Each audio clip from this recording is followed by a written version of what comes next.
Coming up on DC News Now, 5 people hurt after a shooting on Morgan State University campus. Yeah, an update on the search for the person responsible.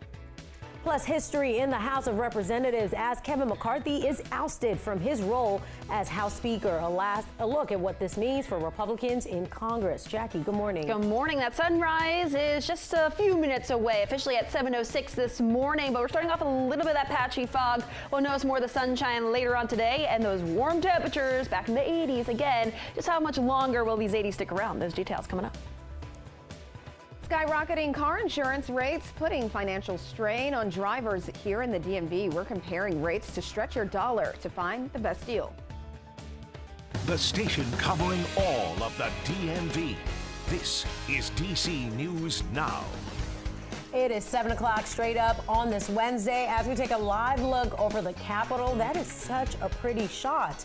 You're starting your day off pretty on the warmer side this morning, people, so just be prepared. Good morning. I'm Tosin Fakile in for Corey James this morning. I'm definitely prepared for the warmth here today. I'm Shanika Grimshaw in for Tanaya Wright. I'll be double dutying. I'm doing your morning commute and also here at the anchor desk. But first, Jackie, thanks for this nice warm weather. 80 degrees. I'm loving it. I'll make it go away. I know. No one else does. I just posted on my Facebook asking, are you team fall or are you team summer? So, and how many people answered? I don't know yet. I got to double check. Twitter? I also did it. Well, I didn't do it on Twitter. Or is it I didn't Facebook? ask. I did it on Facebook. I will go to Facebook and respond. Yeah. Meteorologist Jackie Layer. Yeah, answer on there. But I would say I'm team fall. I was a little warm yesterday. Me too. Yes. I was like, it was toasty. October. Yes. Yeah. But then ask me this weekend when we're talking about high temperatures, only to low 60s on Sunday. It's going to be chilly out there. Yes, a bit of a fall chill out there for the second half of this upcoming weekend. Out there this morning, we're starting off with the fog, and that is reducing visibility down about a mile or less. Kaiser and Cumberland, 4 miles in Hagerstown. We're now down to 2 in Frederick, 3 in Culpeper. Less than that over towards Manassas, about a mile or less there. 6 miles in D.C. and Annapolis right now as well. Those temperatures low to mid 50s back over towards our western zones. We are 60s in D.C., 62 in Annapolis, right around 60 over towards Lexington Park. Now as we get towards later on today, we'll see those temperatures gradually warming up. We're already looking at those low 80s as early as 1 p.m. We'll see the high temperatures though, low to mid 80s across the region. More details of the rest of that 7-day forecast and also detailing that cool down just in time for the weekend coming up. But Shanika's back with another track of those roadways. How's traffic right now? All right, Jackie, we're starting in Northern Virginia. Take a look at 95 heading northbound. You are seeing heavy delays even in the express lanes there. We have a disabled vehicle right near 289, so do watch for that. Move over if you can. And we're also seeing a lot of red out there. 66 heading eastbound through Manassas. That's just past 234. You will be on your brakes, but the rest is looking pretty good if you're heading toward the Beltway. The Mixing Bowl, you're seeing some problems, especially 395 heading toward the district. So through Arlington, you might find a crash. All right, thank you, Shanika. Breaking now, gunfire erupted on a Baltimore University campus. A mass shooting leaves 5 people injured during a homecoming celebration. Yeah, DC News Now's Liberty Zabala is at Morgan State University with what we're learning about the victims. Well, it is still a very active police investigation here on campus. Now, this was terrifying moments for the students here on what should have been a day of celebration, but ended with 4 men and 1 woman struck by bullets. Now, Baltimore police reported the 5 victims suffered non-life-threatening injuries. The victims ranged in age from 18 to 22 years old. Police have not released any information at this time regarding any arrests or suspects, but they said the shooting happened here yesterday at around 9:25 p.m. The president of Morgan State University said the gunfire erupted shortly after the crowning of Mr. and Miss Morgan State, and then students and staff scrambled. Police ordered them to shelter in place as SWAT officers worked to clear and secure buildings here. And shortly after midnight, students were released. The president of the university has canceled classes for today.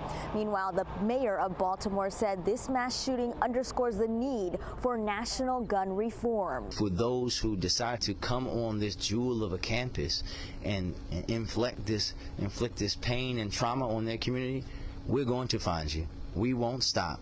Turn yourself in, because we are not going to tolerate that happening here or anywhere else. And now the Randallstown NAACP is calling on Baltimore police and leadership to end the violence across Baltimore County. For now, live here at Morgan State University, Liberty Zabala, DC News Now. All right, Liberty, thank you. And we're tracking 5 overnight shootings back here in the district, all of which happened in just 5 hours. The first shooting was reported just before 9 p.m. on Blaine Street in Northeast. The other 4 shootings happened in Southeast, M Street, Savannah Street, Marionberry Avenue, and Pennsylvania Avenue. And as the crime continues, rising crime has many people in D.C. feeling overwhelmed. They're calling for crime-stopping efforts in the district. That comes as the district reports homicides and violent crimes both up nearly 40%. And those who live in the district say the focus needs to be on higher police presence, more jobs, affordable housing, and mental services. I'm definitely afraid in the city, and I would definitely say that I'm afraid walking around my own. We could allocate funds to mental health resources, to drug treatment, drug reduction. Council members are still working on possible solutions for the future. And one D.C. council member is offering a legislative solution. Council member Brooke Pinto wants to make her emergency crime legislation permanent. That bill gives judges more flexibility to hold suspects who commit violent crimes in jail, but not everyone in the district is convinced everyone who commits crime deserves time in prison.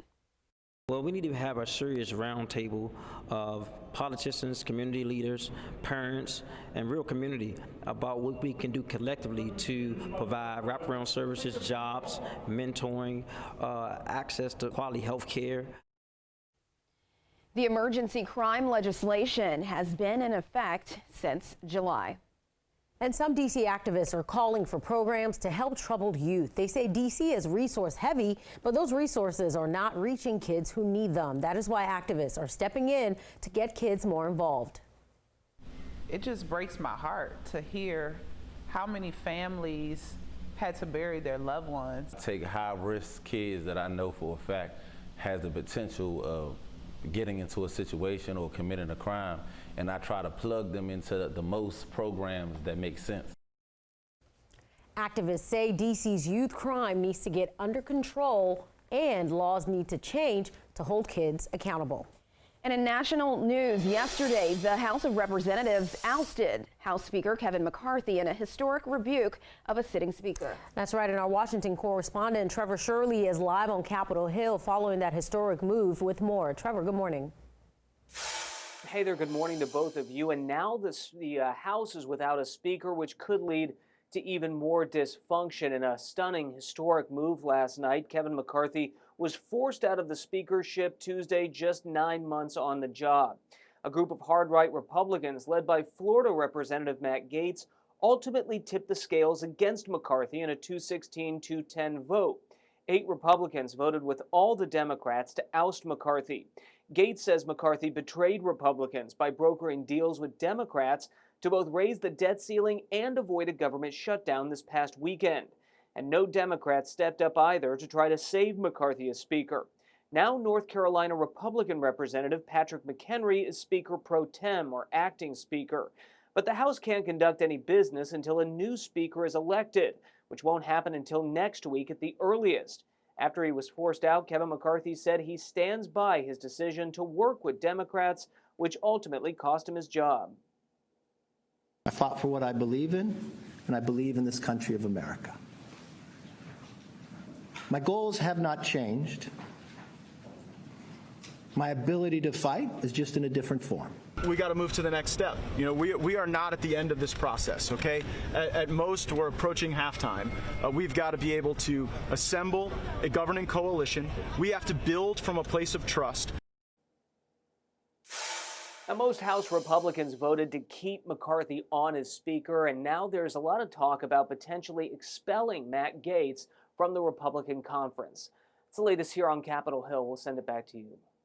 All right, Trevor, thank you for that report. Happening now at 7:08, the federal government will test its nationwide emergency alert system. At 2:20 this afternoon, an alert will appear on all cell phones, radio, and television. These tests will ensure systems continue to be an effective way to warn people about emergencies, especially nationally. Local law enforcement say you shouldn't reach out to them about the alert because it's only a test and not an actual emergency. All right, the clock is ticking on Kaiser Permanente. Yeah, time is running out. Over 85,000 healthcare workers are preparing to go on strike. Our Lex Juarez is live outside of Kaiser Permanente in Northeast. Lex, tell us what's going on.